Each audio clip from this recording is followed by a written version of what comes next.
ঠাকুমা দিদিমারা বলতেন রান্নায় মশলা কম হলেও যদি ভালোবাসা বেশি থাকে তবে সেই রান্নার স্বাদ মুখে লেগে থাকে আজীবন। আজকে আমরা বানাবো আলু বেগুন দিয়ে পাবদা মাছের ঝোল। প্রথমে নুন হলুদ তেল মাখিয়ে রাখা পাবদা মাছগুলি ভেজে তুলে নেব। ওই তেলেই আলু ও বেগুনগুলো হালকা ভাজবো। কড়াতে অল্প তেল দিয়ে দেব কাঁচা লঙ্কা, কালো জিরা, পেঁয়াজ ও আদা রসুন বাটা দেব। মশলাটা হালকা ভাজা হলে দেব টমেটো।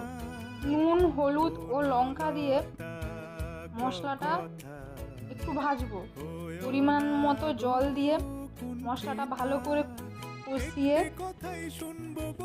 দিয়ে দেব পরিমাণ মতন জল। ফুটে এলে দেব আলু বেগুনগুলো। আলু হালকা সেদ্ধ হলে দিয়ে দেব ভেজে রাখা মাছগুলো। ঝোলটা গামাখা হয়ে এলে নামিয়ে নেব। আপনাদের যদি রেসিপিটা ভালো লেগে থাকে লাইক কমেন্ট সাবস্ক্রাইব ও ফলো করবেন।